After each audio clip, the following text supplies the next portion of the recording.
Jakarta.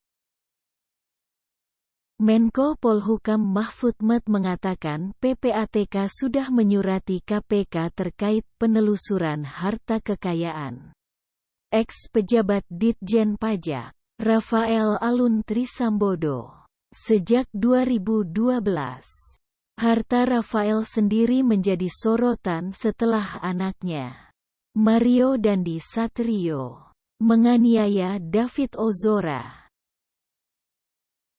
Terkait dengan ini tentu masalah kekayaan yang tidak sesuai dengan profil pekerjaan yang bersangkutan. Yang sejak tahun 2012 saya punya suratnya dari Kejaksaan Agung dan dari PPATK itu sebenarnya tahun 2013, ungkap Mahfud setelah menjenguk David di RS Mayapada pada Selasa, tanggal 28 Februari tahun 2023.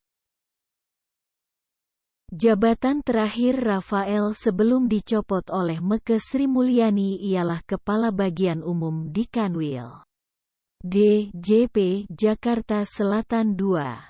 Mahfud mengatakan surat dari PPATK itu terkait hal yang diduga pencucian uang. Berdasar surat yang dibuat tahun 2012 dari Kejaksaan Agung dan 2013. PPATK sudah berkirim surat pada KPK tentang adanya beberapa hal yang diduga pencucian uang dan proses didapat yang tidak sah oleh saudara Alun sebagai orang tua. Ujarnya. Mahfud menyerahkan penelusuran harta Rafael Alun itu kepada KPK. Dia mengatakan tak ada kebencian terhadap Rafael Alun. Namun klarifikasi harta tetap harus dilakukan. Bukan karena kita benci, bukan karena kita apa.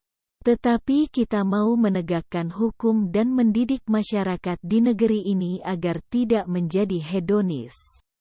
Berfoya-foya memanfaatkan kesempatan, kata dia. Tapi kita tegaskan. Sekarang masih diduga dan KPK besok akan mempelajari apakah dugaan itu perlu ditelusikan. Kesangkaan itu nanti kita lihat, KPK pasti profesional dan harus profesional, sambung Mahfud. Mahfud minta polisi terapkan 2 pasal. Selain soal harta Rafael, Mahfud juga bicara tentang kasus penganiayaan terhadap David oleh Mario Dandi. Mahfud mendesak polisi menerapkan 2 pasal penganiayaan berat dalam kasus tersebut. Tadi saya sudah berdiskusi dengan para penasihat hukum dan tentu para aktivis dan para penegak rasa kemanusiaan. Kasus ini harus diselesaikan tuntas secara hukum. Undang-undang sudah membatasi jenis perbuatan apa dihukum dengan apa, kata Mahfud setelah menjenguk David di RS Mayapada pada Selasa, 28/2.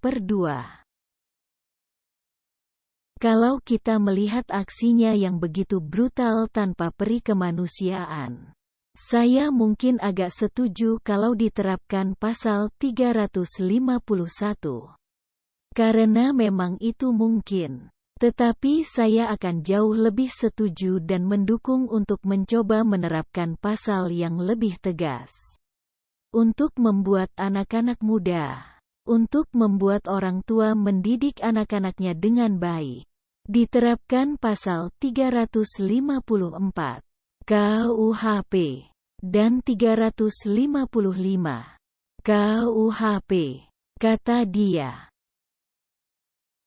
Haf.